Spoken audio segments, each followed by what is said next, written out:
primera mitad en Sobre la Tierra y ya estamos comunicados con Mercedes Testa, veterinaria de la UBA, profesional del INTA y egresada de la especialización en desarrollo rural en la Escuela para Graduados de nuestra facultad. Mercedes se va a referir a la actualidad y a la importancia de la producción de carne ovina en el sudoeste de Buenos Aires y a cómo se podría fomentar el desarrollo del sector. Hola Mercedes, Sebastián, Santiago y Pablo, te saludamos. Gracias por estar en Sobre la Tierra. Hola Sebastián, Santiago y Pablo, buenas noches, ¿cómo están? Hola, ¿todo bien? Ya. Gracias por estar aquí. ¿Nos puedes contar un poco sobre la producción y la comercialización de la carne ovina en la zona que estamos hablando, el sudoeste de Buenos Aires? Sí, si me permitís, voy a arrancar con hacer una breve introducción histórica que realmente ayuda mucho a por ahí a comprender por qué la producción se da hoy en día como se da. Resulta que las tierras en las que yo estoy en este momento, me ubico en la ciudad de Pihue, esto es partido de Saavedra en el sudoeste de Buenos Aires, y principalmente trabajo con productores que están ubicados en el distrito de Saavedra-Pihue, de Puan, que ya linda con La Pampa, y en menor medida con productores de Coronel Suárez y Pringles. Y yo la verdad es que estoy acá desde el 2017 y llamó mucho mi atención que desde que llegué todo el mundo me hablaba de los años del ovino y las grandes majadas y los años de las grandes producciones. Y yo, que de formación soy veterinaria y siempre una enamorada por ahí de la producción ovina, no era el escenario que me encontraba. Y cuando profundicé un poco en el tema, me encontré con una realidad que había generado un quiebre en 1970 hacia adelante. Entonces, bueno, para contarte brevemente, hasta 1970 nuestra zona estaba poblada de animales que principalmente primaba la raza Corridel, y por sobre todo eran majadas mucho más grandes, de 600 a 1000 animales. Un productor, dentro de las montones de entrevistas que coronan el trabajo que hice, me explicaba que el 90% de los establecimientos tenía una importante producción ovina y que el 30% eran de producción netamente ovina. Y la verdad es que me llamó muchísimo la atención, porque no es el escenario que tenemos hoy en día. Y resulta que, bueno, en 1970 algunos factores de mayor importancia, como ser la caída en el precio de la lana a nivel mundial, que justamente se dio en conjunto con el auge del bovino Angus acá en la zona, desplazó mucho cantidad de majadas, la aparición del girasol que empezó a competir con el trigo que se utilizaba para las ovejas, y por sobre todo un gran movimiento de gente que comenzó a mudarse hacia zonas más urbanas. Y entonces, bueno, la gente con la que yo me pude entrevistar, que son quienes ahora tienen entre 70 y 80 años, me explicaban que fue realmente un quiebre de 1970 en adelante. Hoy encontramos producciones que están basadas en majadas de promedio 300 animales. Sigue primando la raza Corridel, pero mucho más volcado a sus cruzas. Clarísimo. Nosotros leímos tu trabajo y en él vos te referís al rol de los técnicos y las técnicas. ¿Y cuál es en sí el trabajo que realizan? El trabajo que realizamos en realidad es absolutamente diverso, desde ya que se trata principalmente de acompañar el proceso de crecimiento y desarrollo de los productores que hoy tienen ovinos. Como te decía, hablamos de majadas que no son grandes para muchos y sí para otros, de 300 cabezas. Lo que pasa es que hay algo importante de destacar en esto, y por qué tantos técnicos abocados a esto. Bueno, no sé si somos tantos, yo considero que somos más de lo que la gente consideraría que es necesario sin conocer mucho del tema. Pero si nosotros tenemos en cuenta que Buenos Aires es la tercera provincia con más ovinos del país y que el sudoeste contiene el 30% de esa cantidad de ovinos, entonces se entiende que hay un montón de majadas de 300 animales que deben ser atendidas. Los que estamos en el sector, hay como un eje muy característico de que quien está involucrado con el sector ovino, ama al ovino. Es muy característico incluso de los productores. Yo lo veo como algo destacado. Y dentro de los que estamos involucrados hay profesionales de todo tipo, En general nos dedicamos muchísimo por ahí a ayudar no solamente en acompañar con consejos técnicos, sino también en mediar posibilidades de comercialización, que obviamente es la pata más floja y por cuestiones culturales y otras es lo que seguimos trabajando, es en lo que seguimos trabajando más profundamente. También acompañamos en la participación de ferias diversas con stands para incentivar el consumo de carne ovina. Yo viene por ahí, sí. Hay una gran cuestión cultural en esto. Y también está toda la cuestión lanera, ¿no? Para lo cual hubo que armar mucho. Yo cuando llegué acá a la región me di cuenta que había un montón de cosas que podíamos hacer y que no hacía falta tanto por ahí para concretarlas. Hoy los productores, la verdad que se han organizado de una manera, entre ellos lo digo, me saco el sombrero porque cuentan con una ruta de esquila y esperan a un esquilador que viene desde Villarino para poder hacer la esquila. Se han organizado a través de otro técnico involucrado con quien yo trabajo muchísimo, una técnica veterinaria de Puan, para concretar un acopio de lana y hacer su propia licitación de lana. Entonces, bueno, la verdad que hay mucho técnico involucrado en lo que es el sector. Bien. Algo importante también en relación a lo que me acabas de preguntar es que los técnicos estamos agrupados acá en el sudoeste, como en otros lugares, en una mesa ovina regional. Entonces eso ayuda un montón, porque es una mesa que nos permite sentarnos, los que nos dedicamos por ahí a diferentes aristas del problema, y muchas veces esas reuniones son acompañadas por productores. Entonces los temas que se tratan intentan ser, a veces se puede y a veces no, de la manera más participativa factible, y ahí queda muy en evidencia que la verdad que la variedad de técnicos enriquecen mucho las posibilidades que después vemos. Recién mencionabas algo respecto a una problemática y en la introducción nosotros hablamos sobre la carne ovina. ¿Podrías desarrollar un poquito más esta idea? Sí.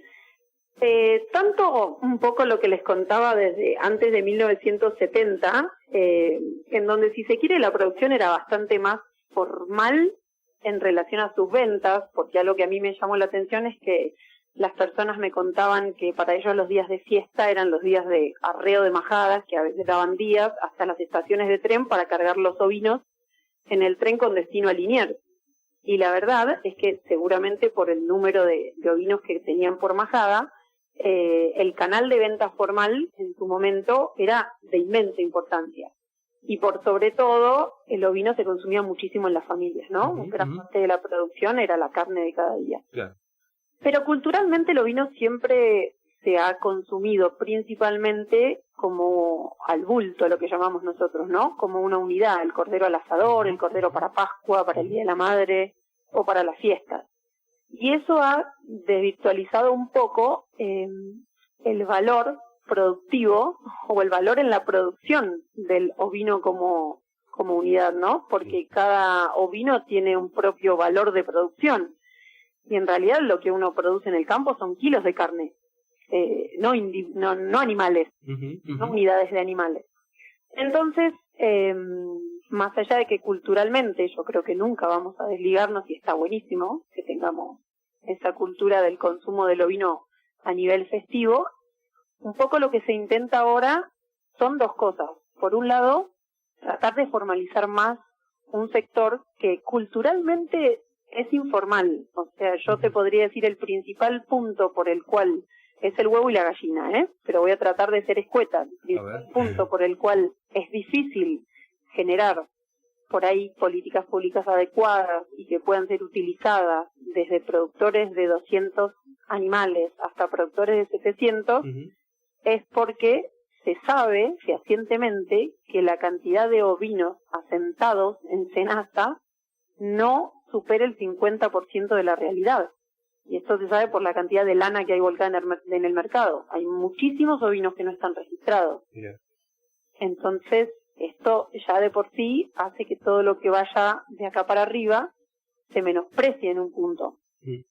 Y no hay una razón exacta para que esto suceda, porque no hay un detrimento, no lo perjudica al productor realmente el asentar al animal, de ninguna manera lo hace. Y por otro lado, esto ha llevado a lo largo de los años a que los ovinos en la mayoría de los pueblos del interior de Buenos Aires, la verdad es que se entreguen directamente faenados en el campo a las carnicerías locales o muy comúnmente en tranquera a otros vecinos o habitantes de la zona, sin ningún tipo de paso por frigorífico o por algún aval bromatológico que pueda dar crédito del tratamiento de esa carne. Sí, es un problema. Sí, porque por un lado no hay un lineamiento. De alguna manera cada uno puede hacer lo que quiera porque tampoco tiene posibilidades muchas veces. Hay pocos frigoríficos que se dedican a ovinos y en lugares del interior como donde estamos nosotros la distancia es muy grande. Uh-huh. Entonces siempre está este dilema en donde, por empezar, como te decía al principio, el frigorífico pretende comprar bultos cuando el productor produce kilos. Entonces al comprar bultos el precio siempre es menor. Uh-huh. Y por otro lado, trabajamos mucho en función de buscar alternativas y nos reunimos con un montón de sectores para tratar de acercar una vía más genuina, una vía más confiable, una vía que permita volcarse al mercado de una manera más formal. Y por sobre todo, el objetivo en este caso del grupo de productores involucrados en el trabajo, y es un poco lo que perseguimos, es tratar de que el ovino pase a ser parte de la mesa familiar. Claro. Si hoy nos ponemos a pensar, incluso si vos lo ves en una carnicería, el kilo de carne ovina es el kilo de carne más económico. Y en algún momento pasó con el cerdo también. Y hoy culturalmente yo soy una madre que compra cerdo como compra vaca. Uh-huh. En la semana. Y ni siquiera yo compro ovino en igual medida. Claro, mira. Culturalmente cuesta. ¿Querés contarnos, Mercedes, qué resultados del trabajo te gustaría destacar? Bueno, la verdad que dentro de los resultados hay un montón de cosas que yo considero bastante invisibles a los resultados, si se quiere, numéricos. Por ahí, para los que no saben, esto es un trabajo de especialización, no es una tesis de doctorado, por lo cual tuve la suerte de no tener la obligación de volcarme en datos estadísticos cuando a mí realmente lo que me interesaba eran muchos otros aspectos que no requerían de análisis estadísticos tan complicados. Pero bueno, esto lo destaco porque la verdad que dentro de los resultados que encontré, por empezar, lo primero que llamó muchísimo mi atención es la falta de información. De hecho, comienzo mi trabajo diciendo que cuando intenté empezar a hacer la parte de, bueno, vamos a contar un poco de historia, y cuando intenté empezar a contar historia me di cuenta que no había historia registrada. Me costó muchísimo recopilar la información y por sobre todo yo me daba cuenta que esto, que es otra de las conclusiones que veo en el trabajo de los resultados, es el fuerte impacto que tuvo la producción ovina en lo que fue la historia de la región. Para la historia de la región, el ovino fue un protagonista en muchas de las cuestiones. Y es llamativo que muchos hablen de fotos mentales, y yo he tenido entrevistas en donde la misma foto mental me lo han relatado dos personas de la misma manera. Recuerdo dos productores que con palabras diferentes, cuando yo les preguntaba qué significaba el ovino en la canasta familiar, o sea, en la billetera, digamos, sí, en la parte económica de la familia, qué significaba, y los dos me dieron la misma explicación. Recuerdo más a uno por ahí porque, bueno, es más allegado a mí, y me explicaba que el ovino era la billetera chica, era la caja chica, era la billetera del día a día, que con un ovino vos llenabas un buen chango del almacén. Uh-huh. Y esa foto del chango del almacén que valía el ovino me lo dijeron dos productores. Y así tengo un montón de anécdotas en donde es llamativo que no haya nadie que se haya dedicado de los locales, porque yo no soy local, la verdad es que no nací acá, uh-huh, siendo algo tan rico e interesante. Y después, por otro lado, algo que creo que me lo imaginé de antemano, pero nunca lo vi en tal medida, es la necesidad del productor de sentirse escuchado y de participar de las decisiones que vayan a tomarse. Como siempre nos dice, bueno, por ahí es un poco técnico esto, pero siempre hablamos nosotros de Kelly, de los constructores de Kelly, ¿no? Y esto de ser parte, o sea, de sentirse identificado, de tener parte, o sea, de participar activamente con derechos y deberes, y de tomar parte en cuanto a formar parte de las decisiones, realmente se ve en la necesidad del productor. Por otro lado, otra de las conclusiones en realidad eso es más una conclusión, no te diría que es un resultado del trabajo, pero sí el trabajo me llevó a entender que realmente el productor es el protagonista, y si nosotros no logramos entender esta parte, vamos a seguir trabajando sobre proyectos y políticas que no van a llegar a ningún tipo de puerto. Mercedes, entonces, a partir de estos resultados, ¿qué líneas de trabajo te parece que se podrían seguir o que ya se están siguiendo? Bueno, son diversas. Se ha trabajado mucho en los últimos años en intentar que se registren las majadas existentes, porque sin duda eso es un poco la herramienta que uno tiene en mano cuando se sienta en una mesa a proponer cosas o a dar explicaciones o a justificar argumentos. Por otro lado, se está trabajando, y yo creo que es un camino lento y tedioso, en la posibilidad de habilitar salas de faena en establecimientos muchas veces agropecuarios, como escuelas agropecuarias y demás, que tienen casi toda la infraestructura dentro y que por algún motivo, a veces efluentes o a veces sin ningún tipo de motivo real, no están siendo habilitadas y facilitarían mucho la posibilidad de vender el cordero pesado y no liviano, como se vende usualmente para las fiestas, porque la idea, ¿qué es lo que buscamos nosotros? Seguir vendiendo los corderos livianos para las épocas festivas. Justo diciembre es la zafra de corderos, en donde en general en las producciones más tradicionales se obtiene a un cordero de 15 kilos limpios, o sea, de res, de faenado quiero decir. Entonces la idea es seguir con esas ventas que son seguramente las que van a llevar adelante la producción, pero darle una importancia mucho mayor a los corderos que puedan ser pesados, a las ovejas de refugo y el resto de los ovinos, engordándolos y vendiéndolos trozados en cortes, en carnicería el resto del año, y poder entonces acercarlos, como dijo un productor en una de las últimas charlas que tuvimos, del campo a la mesa directamente. Así que si vos me preguntás, el lineamiento siempre va por ahí, siempre de la mano de seguir, siempre que podemos, a través de un montón de caminos, promoviendo el consumo de carne, generando desde recetarios con gente que aún vive, que lo ha cocinado las presas ovinas de tal o cual manera, hasta ofreciendo información mucho más técnica acerca de los beneficios del consumo de carne ovina, bueno, de un montón de maneras diferentes, ¿no? Pero por sobre todo, los lineamientos en lo que es el trabajo general sería eso, y los lineamientos desde el campo obviamente van a la posibilidad de desestacionalizar un poco la producción ovina, que siendo que el Corriedale, que es la principal raza que tenemos, o el Corriedale y sus cruzas, pero bueno, más que nada los ovinos que existen acá en el sudoeste, son en su mayoría, no todos, hay otras razas, pero en su mayoría son animales que, para hacértela más sencillita, tienen su servicio en otoño y por ende están listos y livianos para Navidad, ¿no? Claro. Pero bueno, salen todos para Navidad. Entonces, bueno, una de las cosas que tenemos que entender nosotros desde el lado productivo es que hay que desestacionalizar eso y tratar mediante cruzas, mediante corrimiento de fechas, mediante sincronizaciones de celo, tratar de trabajar la posibilidad de desestacionalizar eso y generar animales a lo largo del año para poder proveer a los comercios de una carne estable a lo largo de todo el año también, ¿no? Clarísimo, sí.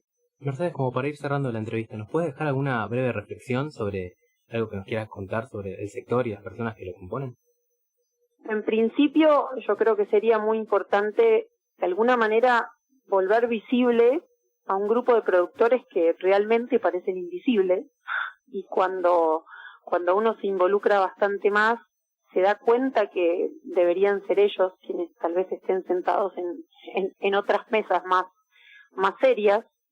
Yo disfruto muchísimo el trabajo con los productores ovinos porque además de todo de alguna manera tienen un amor por lo que hacen, que yo creo que hace posible el creer que tal vez nosotros en este momento con ellos estamos transitando un puente y que realmente el día de mañana con la carne ovina va a pasar lo mismo que con la carne porcina.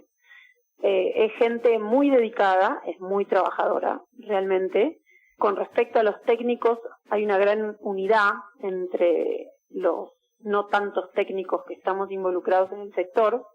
Y yo creo que por ahí como mensaje me gustaría recalcar esto que dijimos hace un rato al pasar, y esto de cuán imprescindible es que entendamos que el rol del productor en la construcción de una posible solución a un problema existente es clave, ¿no? Ujú. Porque si no, vamos a seguir pifiándole de alguna manera. Así que yo realmente creo que se trata de expertos en el tema y que nuestra función como técnicos es llegar a ser excelentes mediadores, ¿no?